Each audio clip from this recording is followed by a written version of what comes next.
In this episode, I visit with Charles Thomas, the Market Planning Director for LexisNexis Risk Solutions. We take a look at the current state of due diligence, third-party enforcement actions, and compliance programs.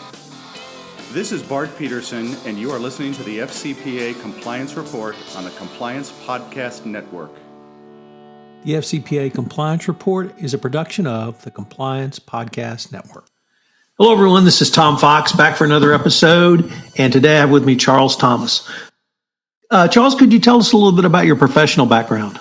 Yeah, sure. I've been with LexisNexis for quite a few years now, but prior to that, my background was with another similar provider in the due diligence and anti-bribery and corruption space.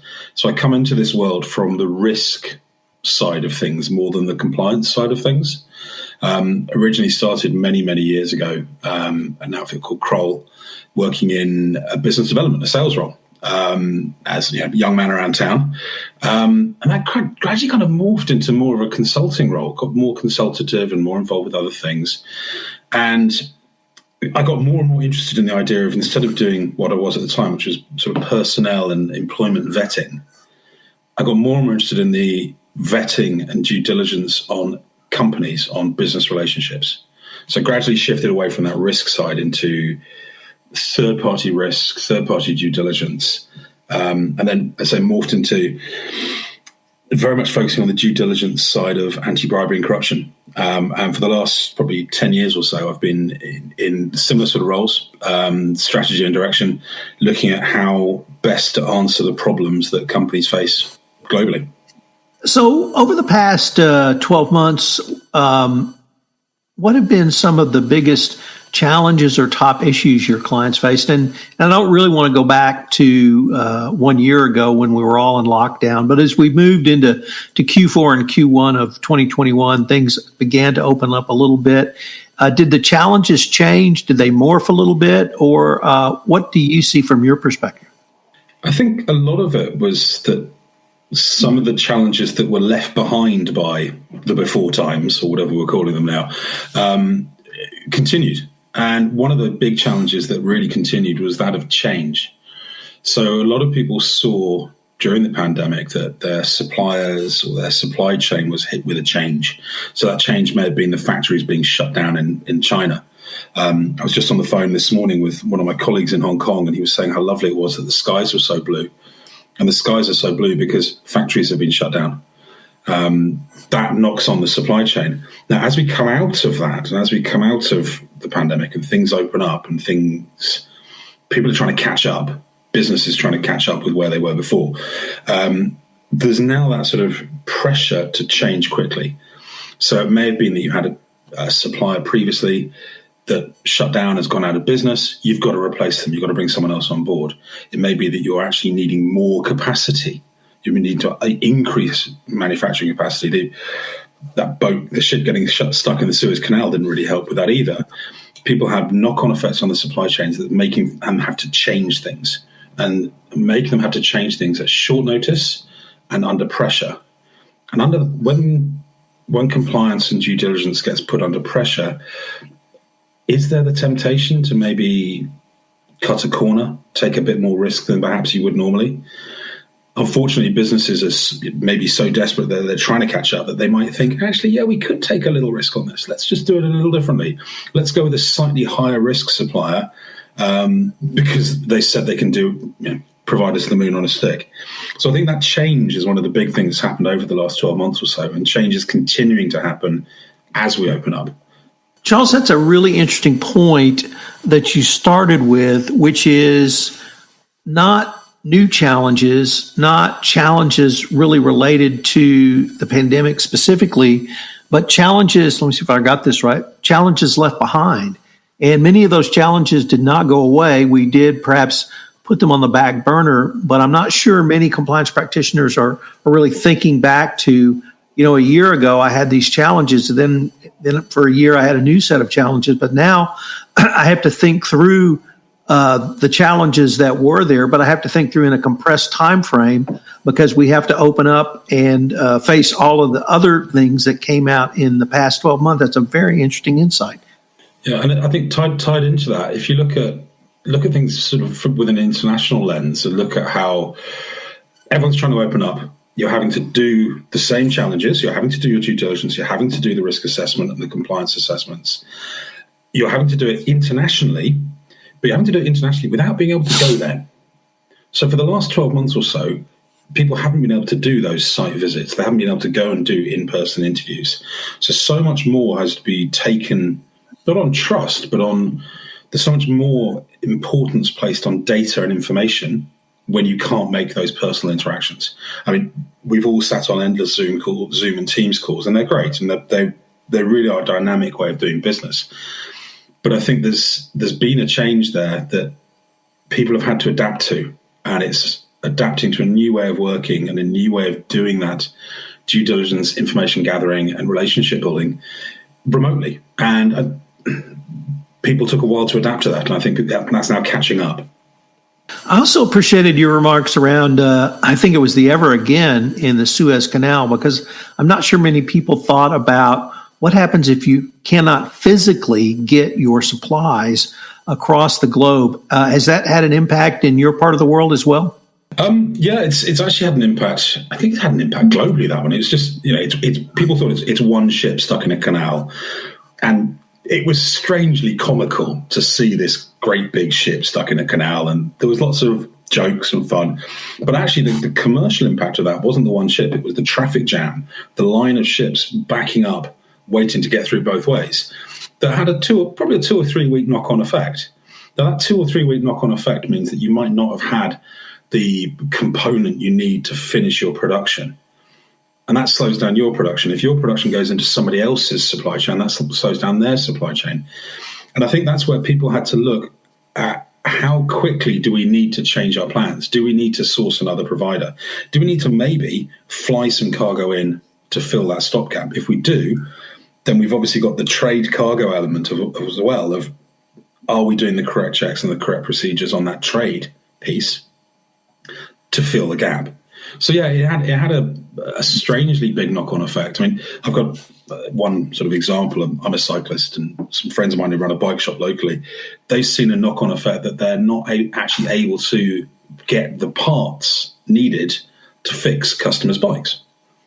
So it's trickled down that the distributors can't sell the parts to the bike shop, and the bike shop can't sell those parts to the end consumer, just because a ship got stuck in a canal. And it's happening across multiple industries and multiple places. I guess when you then factor that in with the exponential increase in bike sales, certainly here in the United States, but I would assume in Europe as well, you've got a true imbroglio around a lack of supplies and difficulty of getting even parts that have been manufactured now. Yeah, well, again, slightly going back to that point about factories in China shutting down, factories in Taiwan shutting down, for a period of a month or two, a month or three, things weren't made. And now the ramping up is slowly happening, but that's actually, as you say, coincided with a massive increase in demand. But on a similar basis, the PPE, personal protective equipment market, had exactly the same issue. All of a sudden, there's a huge spike in demand for a particular type of product because of the pandemic. And a lot of that product is or was and still is made in places that were shut down and that were locked down. So quite a few people had to look alternative suppliers, alternative methods of procuring that stuff. And again, that goes back to the sense of urgency. You can't delay on ordering protective equipment in the pandemic. You have to order it now.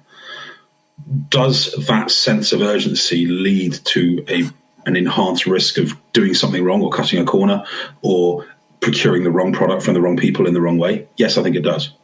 Let me change the focus just a little bit, because in 2020, we had two of the largest international anti-corruption settlements. We had Airbus early in the year before the pandemic hit, and then we had Goldman Sachs in, I believe, October of last year. And many commentators focused on the monetary penalty because they were the two largest.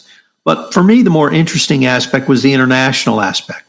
We had cooperation in Airbus, the United States, France, and Britain. With Goldman Sachs, we had a wider variety of countries, including Singapore, UAE, Hong Kong, as well as Britain and the United States.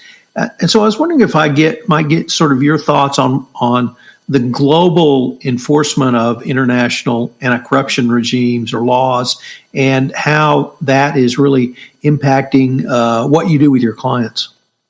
I think the first thing on that is that the word cooperation is coming up so much more. It used to be seen almost that a prosecution would happen in isolation. So there'd be an FCPA prosecution, there might be a prosecution in the UK, there might be just different prosecutions. Now they're happening much more as a collegiate, collaborative approach, which should, and hopefully is, making people set up and take notice. You're no longer just going to be looking for the FCPA. You're going to be looking at SAP-under. You're going to be looking at the UK Bribery Act. You're going to be making sure that you are covered for all those eventualities.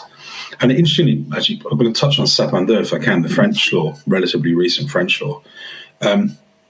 Really interestingly, the way that permits almost an investigation of your compliance program. It's placing ever more importance on having a good compliance program in place, having good established practices and procedures. The UK Bribery Act has its failure to prevent, which is really powerful. I think SAP-under maybe goes even further in that you can be in trouble if your program isn't good enough, even if there hasn't really been any breach of that program.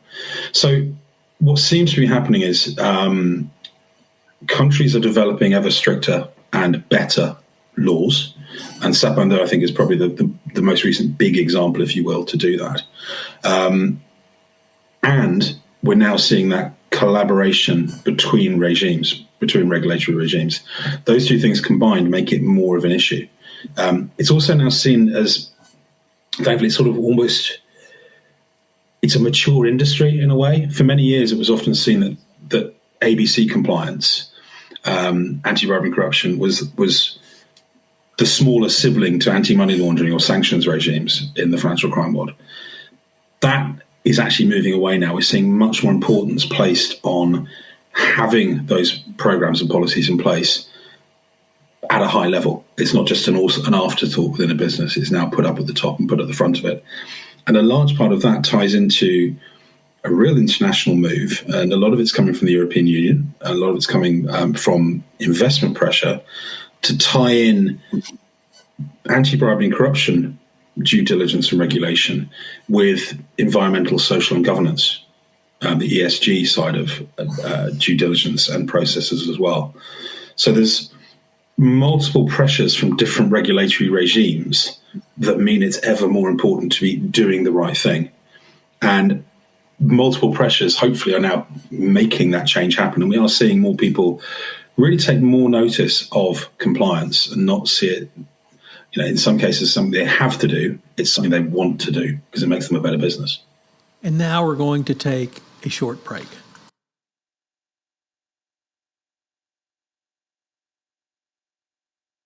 Let me follow up on that point and ask, particularly around ESG, do you see your clients and customers at LexisNexis Risk Solutions wanting more information on ESG topics and really diving into or drilling down in a way they didn't perhaps before the pandemic because they understand the potential reputational damage of having a third party on the sales side or even a supplier who might go against that prevailing wisdom? Yes. I mean, put simply, yes. I think I read somewhere the other day about front page theory, and I like the idea of front page theory, which is you don't want anything to happen in your business that puts you on the front page. You want to be on the business pages, that's fantastic, but no business wants to be on the front page of a newspaper. And we're definitely seeing more demand for, or more interest in the non... It's almost like, it's not the non-checking the box side of compliance, but it's the reputational side of compliance, which is much harder to codify because reputation is very individual to each individual company. It's very much something that's particular to you as a business. But there is a massive increase in questions, concerns, issues, and a large part of my role is to take that noise from the market, from our clients, and take it back into the business and say, well, how do we help our clients solve this problem? And increasingly, it's the ESG side of things is seen as, I mentioned earlier, that of doing good business or being a good business. It's seen as a way that you can take your compliance program, which maybe you're just making sure you're doing correct business with state-owned entities, for example, as part of your due diligence. But shouldn't you also be looking to see if they've been involved in any human rights violations or environmental breaches, or they've got any labour workforce violations? If you're having raw materials made in a factory in Bangladesh, you need to make sure that the working conditions are good. And the reason you need to make sure the working conditions are good is whenever you have that disparity between cost of production and cost of sale, at each stage of that disparity is the risk or almost the enticement for someone to do wrong. I use the example of gold quite often because it's an easy way of explaining it. But if you look at gold does not come from particularly nice places. Gold is dug out of big, dirty holes in the ground by people who, if we're honest, aren't paid enough for the product that they're mining. That's then taken out, it's smelted, it's melted down, it's made into a raw material. And at every stage of that value-adding life cycle, there's a risk for someone to take a bribe. There's a risk for someone to request a bribe. There's a risk for someone to look the other way when a customs declaration is made, for example. So if the environmental and social side of your due diligence captures those risks and issues, it can actually help improve the end product. It can help improve the life cycle of the end product. And ultimately, increasingly, we're seeing consumer-led pressure. Back to that front page theory, if you're on the front page because your products were made by child labour in a sweatshop, that's really bad news. If you're on the front page because you've won an award for ethical sourcing and supply chain in the business pages, that's good news.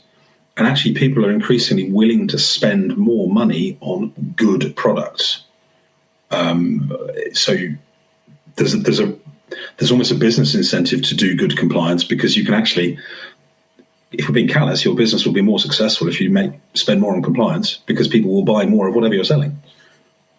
Charles, let me change the focus a little bit to into the future and ask how COVID-19 over the past year has, if any, changed the LexisNexis Risk Solutions approach to managing third-party risks. I think for us at LexisNexis Risk Solutions, it hasn't had a huge impact on how we do things. It has had a huge impact on how we, weirdly, how we engage with our clients. And in some ways, we've actually been more engaged because we've been able to spend more time with them. It sounds strange to say that by working remotely, but there's been more engagement because everyone has been available, because everyone's been working from home. So rather than us all traveling and flying around conferences and events, we've been able to do that. From a product and solution perspective, it's really made us look at the increased traffic of information. Back to the point I made a little bit earlier, that due diligence hasn't been able to, or due diligence processes have not been able to call on the resources of boots on the ground investigative work in country. It's shown the massive value and the increased value of highly accurate open source intelligence, information that is reliable, actionable, defensible, and is available. And that's been one of the key things there, that information availability has become even ever more important because human source intelligence has been ever more difficult. Where do you see not simply due diligence, but perhaps compliance and ESG in 2025 and beyond? I think they're going to come much, much more closely together. I think it's going to stop. It's going to stop being a case of box checking for compliance. I think some of compliance has been seen as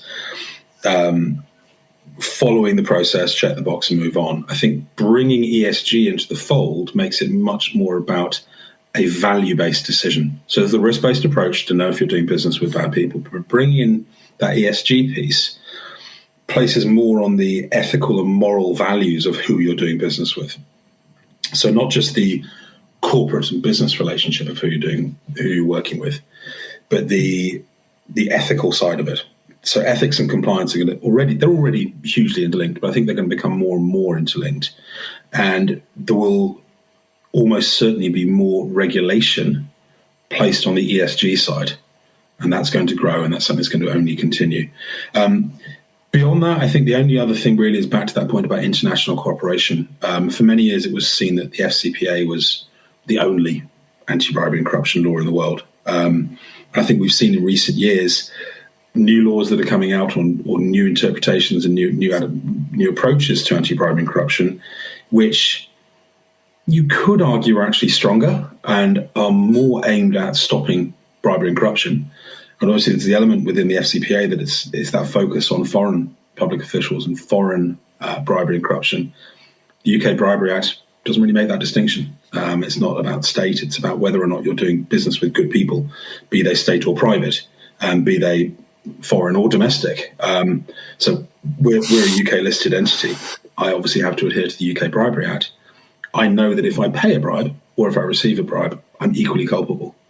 And I think that regulatory change, again, drives the behavior change, which again, tied into the ESG side, drives the moral and ethical change, all of which moves us towards the concept of being a better business, being better at business relationships, not just from a fiscal perspective, but from that ethical and moral perspective.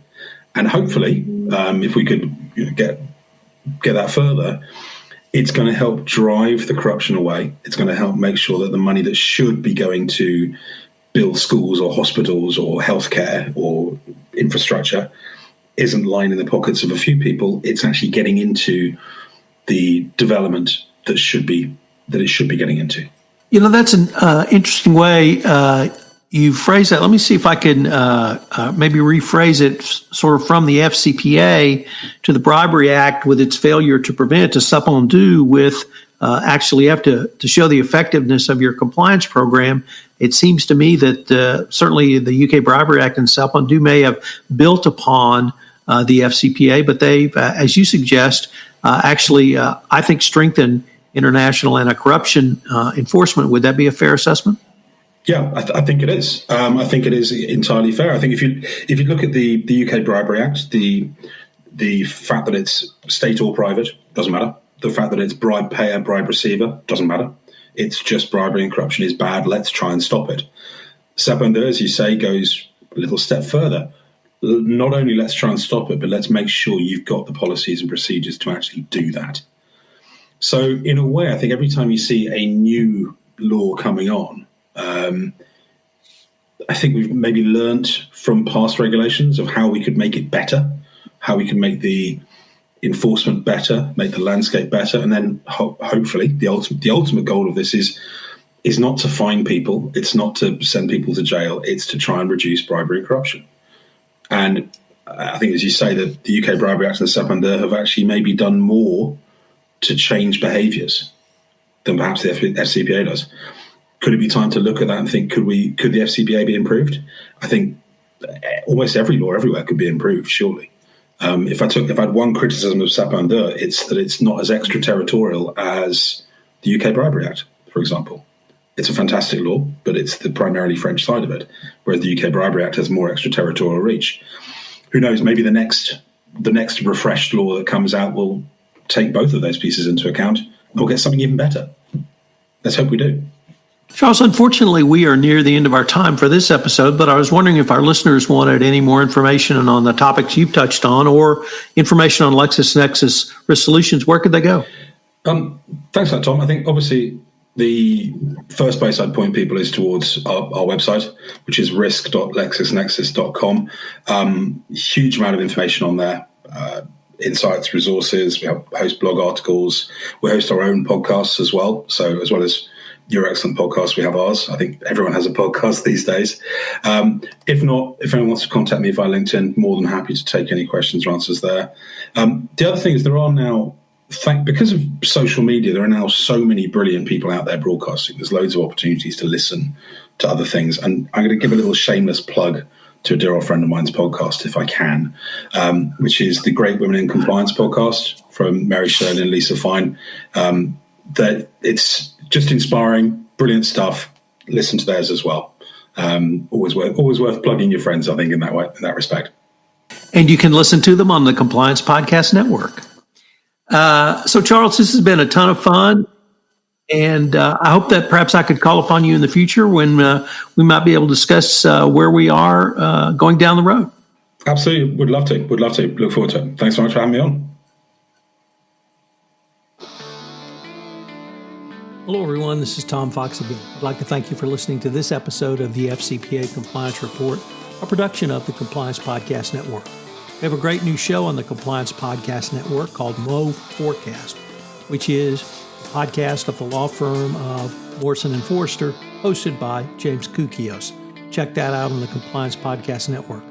Also, we have a new podcast, Survive and Thrive, where with my co-host, Courtney Nordrum, we take a look at compliance disasters, some of the lessons learned and red flags missed, plus what you can do to avoid them going forward. I know you'll enjoy this great new series, Survive and Thrive, which posts every other Tuesday on the Compliance Podcast Network. Thanks so much for listening, and I look forward to visiting with you again next week.